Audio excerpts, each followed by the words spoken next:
Everyone, Anamr here, and today I wanted to walk you through the sound design behind the main melody in Heartstrings. Sounds like this.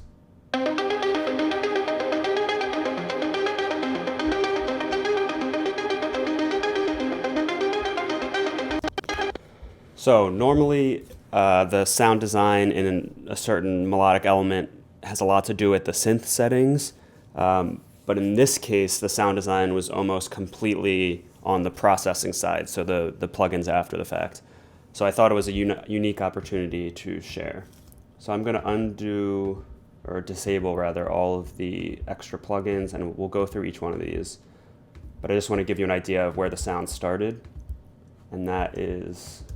So you can hear the relationship, obviously, but this was just a really simple patch I made in Omnisphere using two different analog saw waves, really short envelope, some hard sync. In general, it's a very simple patch. You could make this sound super quick with any VST. It's more about the processing afterwards.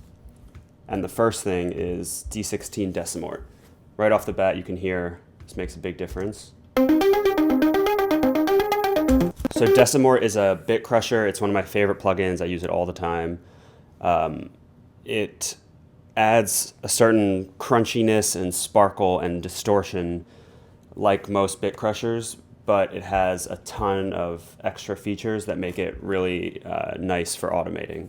So I'm not going to go too far into detail with what all these knobs do from a technical perspective, just because it's like legitimately electrical engineering, it's math, it's science. Even when you read the manual, it talks about it from a very technical perspective and doesn't really comment on, how it affects the sound, like does it make it brighter, duller, that kind of thing. So at the end of the day, I think just turning the knobs and showing you is going to be much more useful. So first, you can see this quantizer section. I didn't actually reduce the bit rate at all. I could have. It usually makes it a little more aggressive.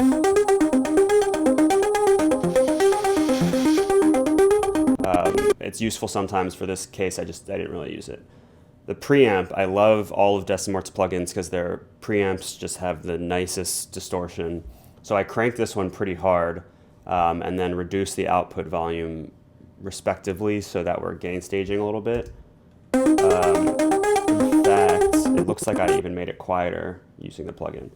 So that gave it a nice distortion. And then we have this resampler section. This is basically the frequency. I like to think of it as like the peak of where the processing is happening. So you can see or listen.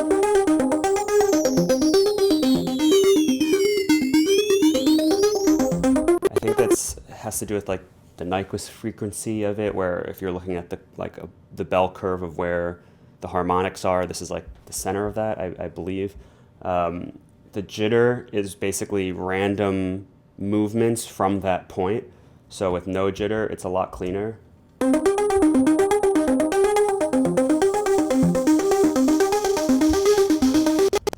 So it's like a nice fuzz almost as you increase that.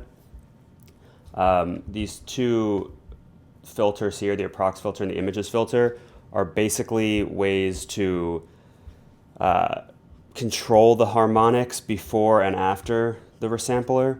So this is one of the more like scientific-y things, but you don't really have to worry about it. It's more just how does it sound? Do I like it? Should I change it?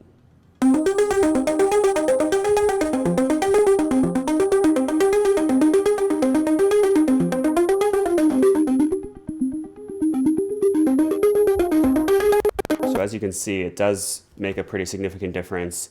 It sounds good in a lot of different areas. It's really just a personal preference, what works with the song.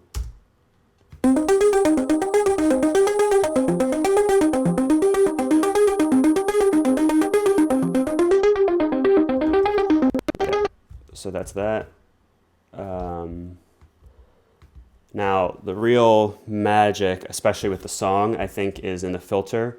So I have the filter pre-resampler, which means this is happening after the filter, and it's just a standard low pass with a bit of resonance, and then I'm automating the cutoff throughout. So you can see right here, this slant downwards. That's this.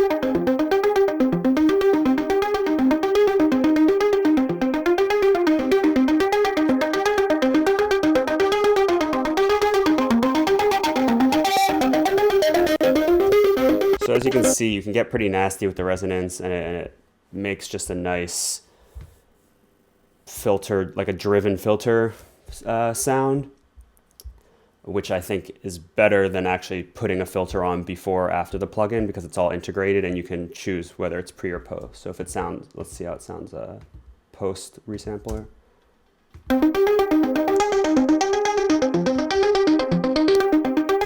it's a little different. So then I finally just brought the dry wet down a little bit. And that was basically the preset I created. I named it Cool Timbre. I've actually used it a lot since I made it for this in a bunch of different songs. I'm not sure if any of those are out yet, but you'll definitely hear it eventually. So then, what do we do next? We try to EQ some of the nastiness in the upper region out, just because it's really exaggerated there. Get rid of some of the low mids and just sort of keep it in that mid-range spot. Then I used a compressor to basically control the peaks and make sure as we make all of these changes with Decimort that it, stays at a relatively similar volume. So it's pretty heavy compression, almost 5 dBs of gain reduction. But you can see because certain parts are a lot quieter.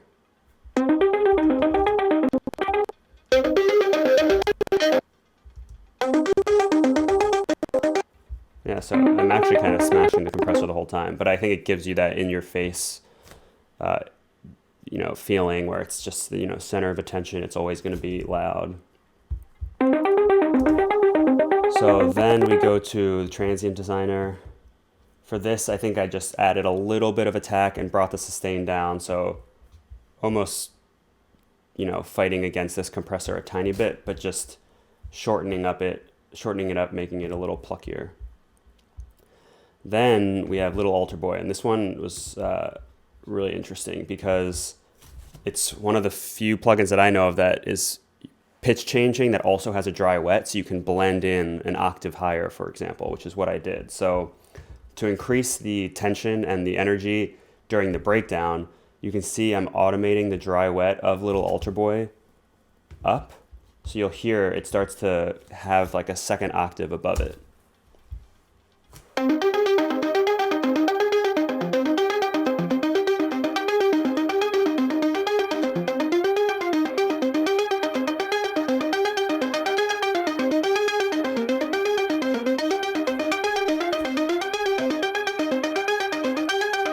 And then as I bring the mix past 50%, you'll see that you'll hear that it's sort of losing that original lower octave because it's over 50% wet. So that almost acts as a low cut filter, like when you're ramping up in a build up, you're just slowly taking out the lows, taking out the lows, taking out the lows. Instead of doing that here, I just did it this way, and that way it's removing the lower octave of the sound, so it feels like it's getting filtered up, but it's not actually. So just another way to achieve a similar effect. Finally, we have Valhalla Vintage Verb, one of my favorite reverbs to use. Really cranked it up here during the breakdown, or the build-up, but normally it's a little lower.